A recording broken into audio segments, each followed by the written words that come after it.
आज हूँ 10म अंतर्जातीय योग दिवस आपाई आज ओडिशा सरकार तरफ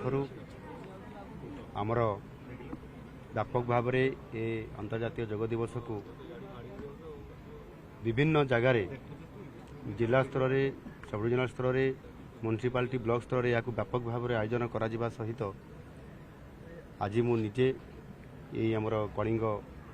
स्टाडियम प्रिमिसेस भितर आज यहाँ आम आयोजन करूँ निजे उपस्थित रही ए कार्यक्रम में सामिल होमर क्रीड़ा मंत्री सूर्यवंशी सुरेश समेत मुख्य शासन सचिव एवं सांसद सहित विधायकगण उपस्थित अच्छा पूर्वतन विधायक माने भी उपस्थित अच्छा विभिन्न बुद्धिजीवी विभिन्न वर्गर समस्ते अच्छा क्रीड़ा विद मैंने अच्छा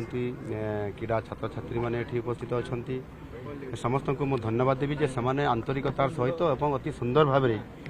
ये योग दिवस रे उपस्थित रही योगाभ्यास करिसेंती एवं गोटे भल वार्ता देइसेंती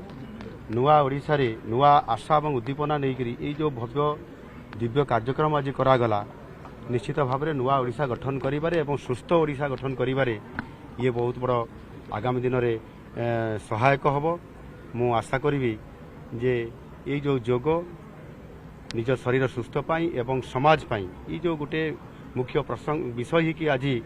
आसी ताकू ये वर्ष तमाम या किभली भाव में लोकों पाखक पहुँची पार व्यापक भाव में जनसचेतनता करा आम सरकार सचेतन रहा सहित निश्चित भाव में ये कार्यक्रम को तल स्तर को पहुँचेबे यह अत्यंत खुशी और आनंदर विषय आज यह सफलता होता कारण।